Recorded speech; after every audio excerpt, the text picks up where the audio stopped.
इन दिनों चर्चा चल रही है कि अपराधी जिस प्रकार से राजनीति में आए हैं और लगातार माननीय बनते जा रहे हैं, क्या प्रतिक्रिया होगी, क्या कहेंगे आप इस पे?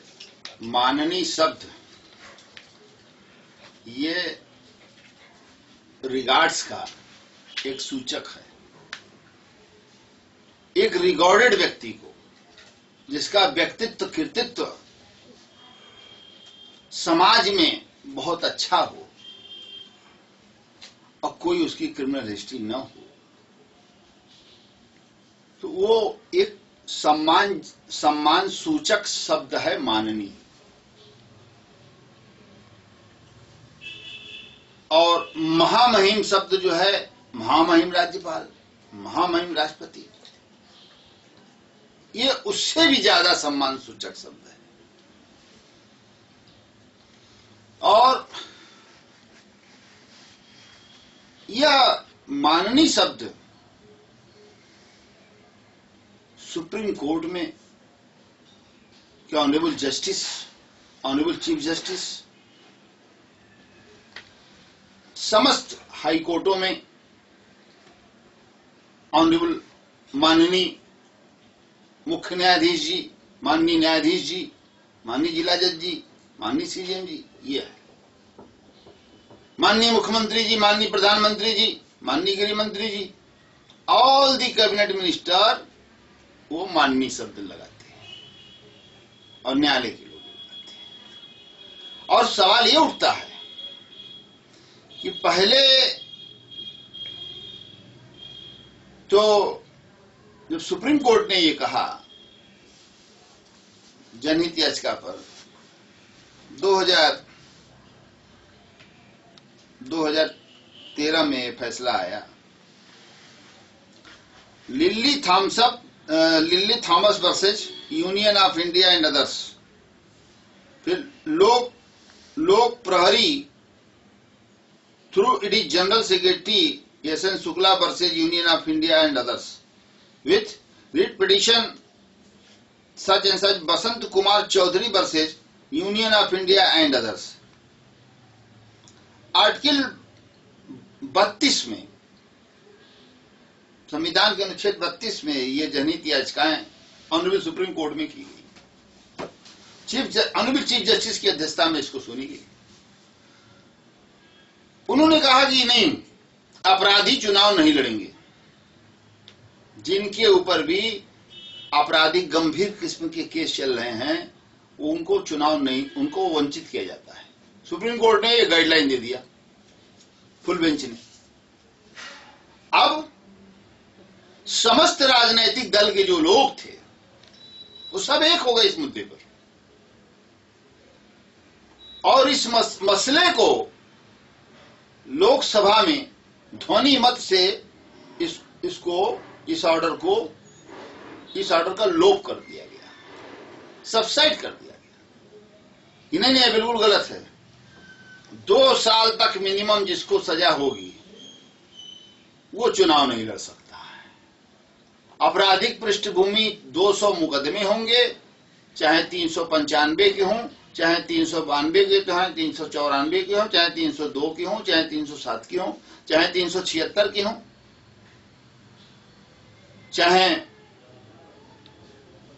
अपहरण की हों, चाहे 384, 386, 389 की हों। गंभीर मामलों में और 364 और 342। सुप्रीम कोर्ट की बात को अनदेखी कर दिया। सारे नेता, सारे लीडरों, सारे पार्टी के एक हो गए इस मुद्दे पर कि नहीं, ये सुप्रीम कोर्ट ने गलत फैसला कर दिया है, 2 साल तक रखेंगे। ऐसे कोई भी अपराधी लड़ सकता है। तो लोकसभा में, विधानसभा में, राज्यसभाओं में पिछले 15 साल से बहस क्यों चल रही थी? और उस बहस का जब कंक्लूड हुआ और उसका एक उसका निष्कर्ष निकाला गया माननीय उच्चतम न्यायालय द्वारा, तो उसको मानना चाहिए था, लेकिन नहीं, खारिज कर दिया। आप बताइए, किस अपराधी को, किस बड़े अपराधी को, वो भी सांसद हो, विधायक हो, एमएलसी हो, राज्यसभा सदस्य हो, मंत्री हो, किसको सजा हो पा रही है? तो हमारे कहने का तात्पर्य है कि रजिस्टर नंबर 8 अपराध रजिस्टर, अपराध रजिस्टर में उसका पांचवा अपराध रजिस्टर का 5वां जो पैरा होता है उसमें ये दर्ज होते हैं, इनके अपराध पूरे रिकॉर्डेड होते हैं और एचएस खुलता है। तो उस रजिस्टर में जो नाम आज भी उनका चला आ रहा है कि ये समाज को भयाक्रांत करके, आतंकित करके और अपने गुर्गों के द्वारा तमाम ठेका, टेंडर और रंगदारी ये वसूलते हैं। इनका आतंक इस कदर है कि इनके खिलाफ कोई बयान और जिला करने को तैयार नहीं। तो उस रजिस्टर में तो ये अपराधी हैं जो थानों में है, पूरे हिंदुस्तान के थानों में रजिस्टर नंबर 8 और रजिस्टर नंबर 4 क्राइम रजिस्टर है, अपराध रजिस्टर नंबर 4। तो उसमें आप जो है अपराधी आज भी है। और अब आप बाबू बिरजेश सिंह कल तक अपराधी थे, कानून की नजर में लॉ एंड ऑर्डर को डिस्टर्ब करते थे। मुख्तार अंसारी, धनंजय सिंह पूर्व सांसद, विनीत सिंह, सुशील सिंह, राजा भैया, तमाम अतीक अहमद, तमाम ऐसे जिनका आज भी रजिस्टर नंबर 8 में लाल पेन से लिखा है। तो क्या ऐसे लोग, he is elected by people act, और ये इलेक्टेड होने के बाद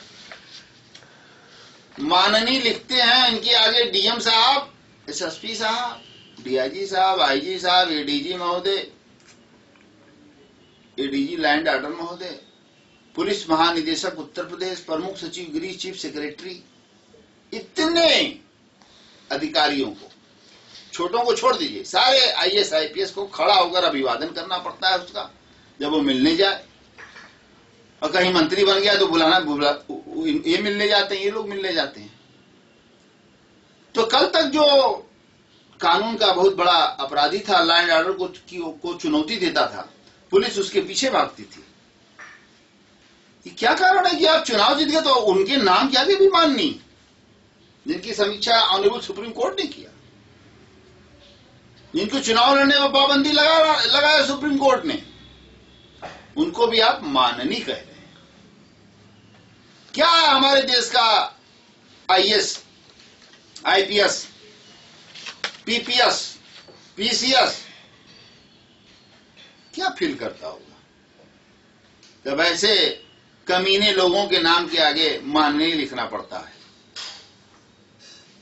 तो माननीय शब्द को माननीय प्रधानमंत्री नरेंद्र मोदी जी से, माननीय योगी आदित्यनाथ जी से, मतलब समस्त केंद्र शासित राज्य एवं स्वतंत्र राज्यों के मुख्यमंत्रियों से, महामहिम राज्यपाल से, महामहिम राष्ट्रपति महोदय से मैं ये मांग करता हूं कि या तो माननीय इनके नाम के आगे लेटर में जो भी लेटर जाते हैं विकास कार्य की जो भी चीजें होती हैं, माननीय शब्द या तो डिलीट किया जाए ताकि इनको ये एहसास रहे कि हमको क्यों आज माननीय नहीं कहा जा रहा, क्योंकि हम माननीय काबिल नहीं है। गमड़ी खरवार भी डकैत था, डाकू था गमड़ी खरवार, एमएलए हुआ माननीय हो गया, फिर सांसद हुआ फिर माननीय हो गया। ये क्या तमाशा है? आप ऐसे लोगों को माननीय कैसे कह सकते हैं? फिर फर्क क्या रह जाएगा? फिर कोई फर्क नहीं रह जाएगा। तो या तो रजिस्टर नंबर 8 में माननीय शब्द ये दर्ज करें, रजिस्टर नंबर 8 में, और रजिस्टर नंबर 4 क्राइम रजिस्टर में माननीय शब्द बढ़ावें, आगे लिखें, या तो इनको माननीय शब्द से वंचित किया जाए। मैं ये विधानसभा अध्यक्ष, लोकसभा अध्यक्ष, माननीय प्रधानमंत्री जी, केंद्र शासित राज्य और इंडिपेंडेंट मुख्यमंत्रियों से मैं मांग करता हूं। अभी कल अखबारों में छपा था कि हिंदुस्तान के 11 मुख्यमंत्रियों के ऊपर क्रिमिनल मुकदमे दर्ज हैं। एक आम आदमी को जब आप पकड़ते हो तो उसको कहते हो कि क्रिमिनल हिस्ट्री है। अक्सर honourable high court, honourable supreme court, कोर्टों में, जिला न्यायालयों में अक्सर ये बेल वगैरह में और ट्रायल वगैरह में बड़े शान से वकील साहब लोग कहते हैं कि साहब ये अपराधी है, इसके खिलाफ ये देखिए साहब इतना 6 मुकदमे का लिस्ट है। क्रिमिनल ग्राउंड पर मुकदमे बेल खारिज हो जाती है। अगर गलत भी लगा, जैसे मेरे ऊपर सब गलत लगाया गया, तो ठीक है, आपको जो करना है करिए, लेकिन मैं सब में बाइज्जत भरी हुआ। मतलब मेरा वो क्या बोलता है, सब में फाइनल रिपोर्ट पुलिस ने लगाया और कोई ऐसे वो नहीं थे। तो या तो माननीय शब्द को ये हटावें, डिलीट करें, ये जो उन्होंने रूल रेगुलेशन बना रखा है कि भाई नहीं, जिनके ऊपर मुकदमे हैं वो माननीय के काबिल नहीं है, बस विधायक सांसद रहें, मंत्री रहें, बस वही ठीक है, माननीय नहीं बन सकते। वरना वो माननीय नरेंद्र मोदी साहब माननीय और इनके माननीय में फर्क क्या रह जाएगा? ऑनरेबल सुप्रीम कोर्ट के ऑनरेबल चीफ जस्टिस माननीय और इधर मुख्तार अंसारी माननीय, इसमें फर्क क्या रह जाएगा? फिर माननीय का मतलब क्या रह जाएगा जब ऐसे ऐसे बड़े बड़े अपराधी, डकैत, ऐसे ऐसे लोगों को जब माननीय की उपाधि दिया जाएगा तो फिर इन लोगों के माननीय का क्या मतलब है? फिर माननीय शब्द लगाना ही बेकार है। या तो रजिस्टर नंबर 8 से रजिस्टर नंबर 4 में बढ़ाया जाए, या इनके नाम के आगे मैंडेटरी कर दिया जाए कि माननीय नहीं लिखा जाएगा। जब तक मुकदमा न्यायालय से ये बरी न हो जाए बाइज्जत, तब तक माननीय शब्द पर रोक लगा दिया जाए। इंटरनेशनल डॉन दाऊद इब्राहिम, बाहुबली राजा भैया, मुख्तार अंसारी, ब्रजेश सिंह पे आपने शिवपुर थाना में एक तहरीर दी थी उनके गठजोड़ पे, उस पर क्या हुआ अब तक?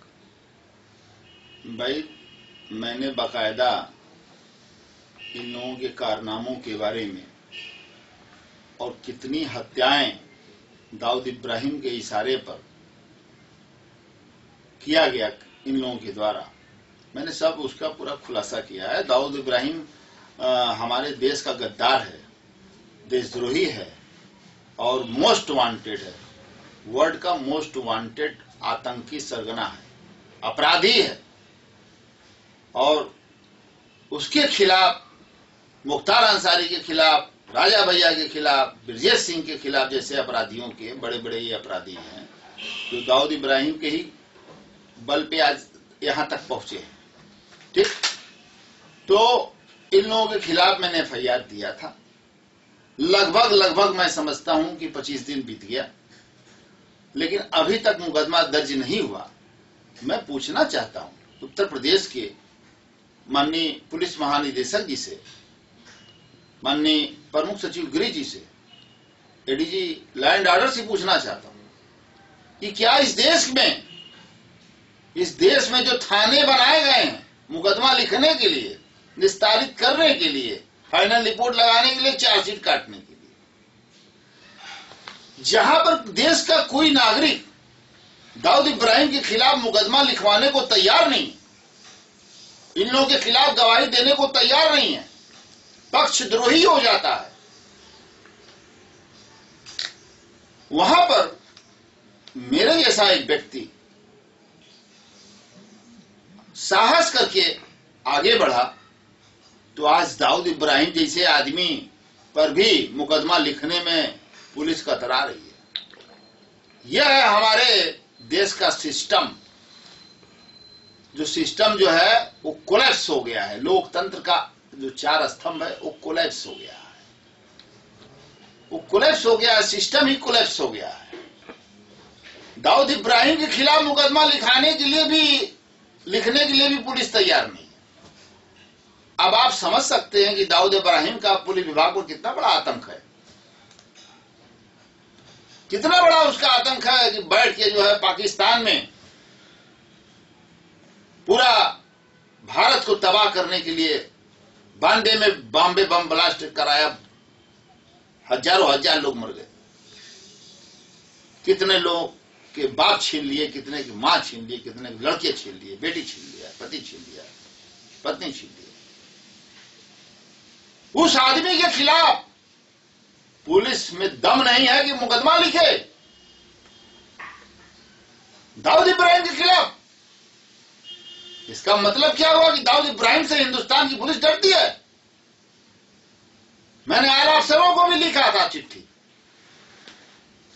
तो दाऊद इब्राहिम के खिलाफ मुकदमा नहीं लिखती, और दूसरी तरफ भारत सरकार और हमारे देश की जो तमाम एजेंसियां हैं मोस्ट वांटेड साबित करके इंटरपोल की मदद से उसको पकड़ने का प्रयास 35 साल से हो रहा है। छोटा राजन पकड़ा के चले आए, अबू सलेम चले आए पकड़ा के, ये नहीं पकड़ा के आ पा रहे, क्योंकि ये ISI के रख रखाव में रहते हैं, देख रेख में। अब बेटी का शादी भी किया तो भी महान बल्लेबाज क्रिकेटर जावेद मियांदाद के बेटे से किया, पैसे के बल पर खरीद लिया। तो बताइए इस देश में होगा क्या? यहां गांधीवाद चलेगा कि यहां दाऊदवाद चलेगा? उसको कब का फांसी पर चढ़ा देना चाहिए। कितनी सरकारें आई गई, लेकिन मैं माननीय नरेंद्र मोदी जी की सरकार से, माननीय नरेंद्र मोदी से मैं अपेक्षा करता हूं, और मुझे विश्वास भी है कि आज नहीं तो कल दाऊद इब्राहिम को इंटरपोल के जरिए जरूर जो है भारत सरकार गिरफ्तार कराएगी और फांसी के फंदे पर चढ़ाएगी। शायद मेरे FIR का उसी दिन जो है उसका, हमारी FIR का जो है फल जो है उस दिन शायद हमें मिले, और मुझे उस दिन का इंतजार रहेगा कि माननीय नरेंद्र मोदी जी के नेतृत्व में भारत सरकार जो है उसको इंटरपोल के जरिए गिरफ्तार करके देश में लाएगी और सुनवाई करके फांसी पर चढ़ाएगी। ऐसे देशद्रोह व्यक्ति का जो हमारे माननीयों से संबंध है, ऐसे क्राइम बढ़ रहा है, तो यह कहां तक सही है? देखिए, हम इस चीज को नहीं मानते कि किसका किससे संबंध है। हम इस चीज को मानते हैं कि मैं दे रहा हूं FIR दाऊद इब्राहिम के खिलाफ, तो मेरा पीठ थपथपाना चाहिए प्रशासन को, तुरंत दर्ज करना चाहिए। तो दर्ज नहीं कर रहे हैं, इसका क्या अर्थ है? पुलिस ही नहीं दर्ज कर रही है तो SOC को बतावें, आला अधिकारी बतावें कि क्या मजबूरी है दाऊद इब्राहिम के खिलाफ मुकदमा दर्ज नहीं कर रहे हैं हम लोग, ये बतावें। वो जनता के सामने आवे। जनता तो बड़ी बेचैन है कि मुकदमा क्यों नहीं दर्ज हो रहा है दाऊद इब्राहिम के खिलाफ। दाऊद इब्राहिम के हमारे देश का कौन से पद भी बैठा है? पूरे आतंक के बल पर उसने पूरे देश को टेरराइज करके कई आतंकी घटना दाऊद इब्राहिम ने कराया। लेकिन मैं एक एनर्जेटिक पर्सन है माननीय नरेंद्र मोदी। आप देखते होंगे कि जहाज पर कितनी तेजी से सीढ़ियों पर चढ़ते हैं, कितनी तेजी से उतरते हैं इस एज में। अब मात्र 3 घंटा वो सोते हैं, वो 3 घंटा सोते हैं, हम 3.5 घंटा सोते हैं, फर्क बस इतने हैं। और योगाचारी भी हैं, और सबसे बड़ी बात है कि उनके अंदर आत्मबल है और वो अपने विचारों से समझौता नहीं करते। पूरी दुनिया में चले गए, जिन देशों में नहीं जाना चाहिए, खतरा हो सकता था, वहां भी गए। पाकिस्तान तक पहुंच गए, पाकिस्तान तक एटेंडम पहुंच गए। फोन कर। ये कहां था हाफिज सईद, ये दाऊद इब्राहिम कहां था, ये आतंकी लश्कर, ये तैयबा कहां था, अलकायदा कहां था, इंडियन मुजाहिदीन कहां था, ये बड़े बड़े आतंकवादी ये कहां थे जब माननीय नरेंद्र मोदी प्रधानमंत्री जी जो है पहुंच गए नवाज शरीफ के बर्थडे में विश करने। शेर की तरह गए और शेर की तरह सीना खोल कर आए। ऐसे प्रधानमंत्री से हमें उम्मीद है कि हमारी FIR भी दर्ज करवाएंगे और दाऊद इब्राहिम को जो है गिरफ्तार करवा के इंटरपोल के जरिए और फांसी के तख्ते पर चढ़वाएंगे। जय हिंद।